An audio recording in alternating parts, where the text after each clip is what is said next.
Border पर किसान protest कर रहे हैं, तो वहाँ ही दूसरी तरफ दिल्ली का क्या कुछ हाल है। आज इसी की पड़ताल करने के लिए मैं निकला हूँ और शाम के करीब 8:30 पौने 9 का वक्त हो रहा है। ये जगह है निगम बोध घाट। निगम बोध घाट ये बस अड्डा के पास का इलाका है, जहाँ पर हमने पड़ताल करने की कोशिश की है कि आखिर क्या कुछ हाल है ट्रैफिक का, लोगों का।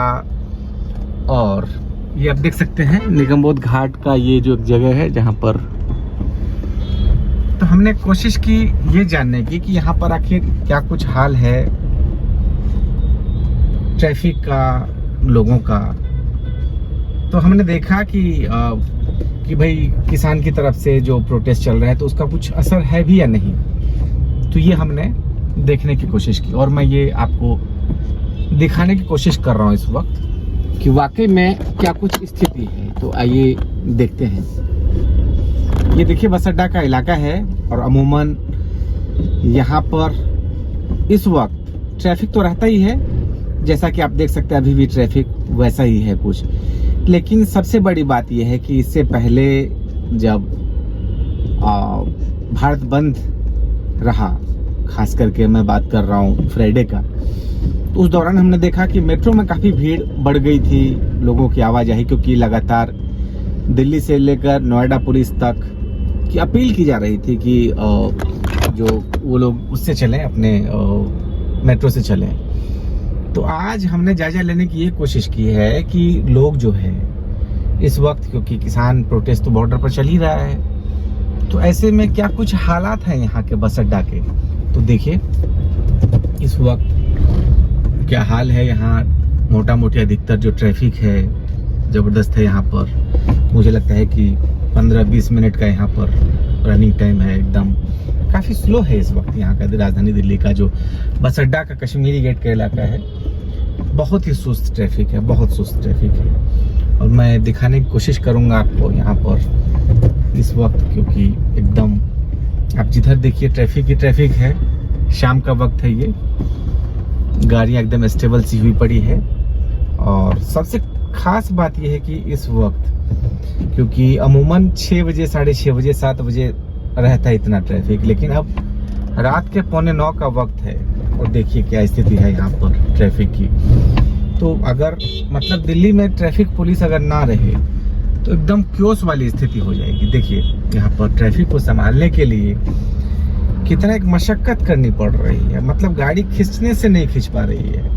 अब देखिए आप देख रहे हैं कि यहाँ पर एक एम्बुलेंस अगर बीच में फंस जाए तो पता नहीं उस मरीज का क्या हाल होगा। तो मैं ये दिखाने की कोशिश कर रहा हूँ कि दिल्ली का कुल मिला के जो ट्रैफिक है उसका क्या हाल है, क्योंकि इसमें रात के जब 8:45 का वक्त है तो अधिकतर जाहिर तौर पर जो ड्यूटी वाले हैं वो तो जा चुके हैं घर, और उसके बाद बस अड्डा की ये हालत। एक तो होना ये चाहिए यहाँ पर कि बस अड्डा है, यहाँ पर हमेशा भीड़ भाड़ रहती है, क्योंकि अलग अलग तरीके से ट्रैफिक आता है बस अड्डा में। तो एक तो होना तो ये चाहिए यमुना के ऊपर से एक ऐसा अल्टरनेट रास्ता निकाला जाए ताकि एक विकल्प के तौर पर रास्ता बने, गाड़ियाँ वहाँ से निकले और उस तरह का कुछ सॉल्यूशन हो। जो ऐसा दिखता नहीं है, मैं दिखाने की कुछ और कोशिश करूँगा आपको, क्योंकि जब तक कोई अल्टरनेट विकल्प नहीं निकलेगा तो इस तरह के जाम की जो स्थिति है वो बनी रहेगी। और वही स्थिति है अभी बस अड्डा की। यहाँ पर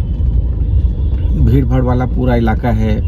इनफैक्ट आप सुबह आओ या शाम को आओ, कुछ ऐसी ही तस्वीर मिलती है हमेशा ट्रैफिक की। अब लंबी लंबी कतारें रहती है, पुलिस वाला अलग लगा रहता है। एक मुझे लगता है कि यहाँ पर एक अल्टरनेट जो तो यमुना के ऊपर एक ऐसा ब्रिज बना दे और जो ट्रैफिक है यहाँ का बस अड्डा का जो ट्रैफिक है वो साइड से निकाल दे, कि मतलब जिसको आगे जाना है, पीरागढ़ी जाना है, नांगलोई जाना है, इनफैक्ट हरियाणा पंजाब जिसको जाना है, तो वो साइड से निकल जाए, बजाय कि वो बस अड्डा में आकर यहाँ पर फंसे। क्योंकि आप देख रहे हैं कि मैं 8:45 का वक्त है और मैं किस तरीके से यहाँ पर ट्रैफिक में फंसा हुआ हूँ। और ये वो वक्त है जब कोई ड्यूटी से अपने घर जा रहा हो और पता चला कि आधा घंटा उसको कश्मीरी गेट में फंसना पड़ रहा है। तो ये दिल्ली का, क्योंकि इस वक्त जाम नहीं है, इसको आप जाम नहीं कह सकते, इसको स्लो ट्रैफिक कह सकते हैं हम। और इस स्लो ट्रैफिक में देखिए क्या हाल है, ये एकदम जान निकल रही है इसमें। मतलब आप इमेजिन करिए कि अगर यहाँ पर कोई किसी को जल्दबाजी में जाना हो, किसी को बस ट्रेन पकड़ना हो, मेट्रो आपको ट्रेन पकड़ना हो, तो उसका क्या हाल होगा? क्या वो निकल पाएगा इस जाम से? संभव नहीं है। तो उसके लिए फिर एक ही रूट रहता है कि मतलब विकल्प रहता है कि या तो वो मेट्रो से निकले, मेट्रो से सफ़र करे, क्योंकि इस ट्रैफिक में फंसने का मतलब है कि आप किसी भी हालत में यहाँ से निकल नहीं पाएंगे, और जब नहीं निकल पाएंगे तो आपका जो ट्रेन है वो मिस होना तय है। तो अब क्योंकि इतने फ्लाईओवर बने दिल्ली में, शीला दीक्षित के सरकार के दौरान काफ़ी काम हुआ था दिल्ली में, इतने फ्लाईओवर बने, पुल बना, और लेकिन उसके बावजूद जिस रफ्तार से यहाँ पर गाड़ियाँ बढ़ती जा रही है दिल्ली के अंदर, तो उसके बाद ऐसा लगता नहीं है कि कुछ उसका फ़ायदा हो पा रहा है, क्योंकि गाड़ियाँ बढ़ रही है, पुल फ्लाईओवर बढ़ रहा है, उस हिसाब से नहीं बढ़ पा रहा है। दूसरा, एक अल्टरनेट विकल्प होना चाहिए। हालांकि कोशिश तो हुई कि रोड के चौड़ीकरण करने की, जहाँ जहाँ संकरी गलियाँ थी, रोड था, उसको चौड़ा किया गया। उन सब के बावजूद मुझे लगता है कि वो सारे प्रयास नाकाफ़ी दिख रहे हैं। खास करके कश्मीरी गेट में आप देख सकते हैं कितनी लंबी लाइन, और ये हमेशा रहता है, हर दिन। आप चाहे सुबह निकले यहाँ से तो आपको ऐसे ही मिलेगा, आप शाम को निकले तो जो बस अड्डा है, दिल्ली गेट का बस अड्डा, कश्मीरी गेट, ये रिंग रोड का इलाका है, रिंग रोड है, तो उस वक्त भी यही हालत रहती है कुछ। तो ऐसे में इमेजिन करिए कि आप ड्यूटी जा रहे हैं, पता चला आधा घंटा, अगर आपने कुछ टाइम मार्जिन नहीं लिया तो आपका आधा घंटा तो यहाँ जाना तय है। और इससे आगे आप थोड़ा जब मजनू टीला निकलते हैं तो कुछ वहाँ भी ऐसी ही स्थिति है, उससे अलग कुछ स्थिति है नहीं। तो कुल मिलाकर मुझे लगता है कि दिल्ली सरकार और सेंटर जो आपस में तू मैं करती रहती है और आपस में लड़ते रहते हैं, तो इनको बजाय आपस में तू मैं करने के, जनता की जो दिक्कतें हैं उनको सोचना चाहिए, उस दिशा में पहल करना चाहिए और काम करना चाहिए। क्योंकि आप काम करेंगे नहीं, फिर आप वोट मांगने आएंगे और कहेंगे कि हमने दिल्ली को ये करना चाहा लेकिन हमें सेंटर ने नहीं करने दिया, सेंटर कहेगा कि हमें दिल्ली गवर्नमेंट ने नहीं करने दिया। तो इन सब से क्या होता है ना कि क्योस की स्थिति पैदा होती है, और इसका खामियाजा कौन भुगतता है? खामियाजा भुगतता है आम आदमी। आम आदमी वो जो आपको वोट देता है, जो आपको चुनता है, जो आपको यहाँ से विधानसभा भेजता है, और फिर पता चलता है कि उस आम आदमी के नसीब में यही आया कि वो 1-1 घंटे तक बस अड्डा में अपना वक्त जाया कर रहा है, आते हुए भी वक्त जाया कर रहा है, जाते हुए जाया कर रहा है, और फिर आप जाते हैं और उनसे वोट मांगते हैं। तो ये मुझे लगता है कि ये हर गवर्नमेंट को, जो भी, चाहे सेंटर हो या स्टेट गवर्नमेंट हो, केजरीवाल सरकार हो, केजरीवाल सरकार को हमने देखा कि इससे पहले मोहल्ला क्लिनिक की बड़ी तारीफ की, लेकिन वहाँ भ्रष्टाचार निकल आया। ट्रांसपोर्ट की बड़ी तारीफ की, तो ट्रांसपोर्ट में इससे पहले करप्शन के मामले, ऐसा एलिगेशंस लगे, एजुकेशन में लगा। तो इनफैक्ट कुल मिलाकर ये चीज़ है कि सरकार को ये देखना चाहिए कि जनता की भलाई जो हो रही है उसमें काम करे, बजाय व्यर्थ चीज़ों में समय व्यस्त करने के।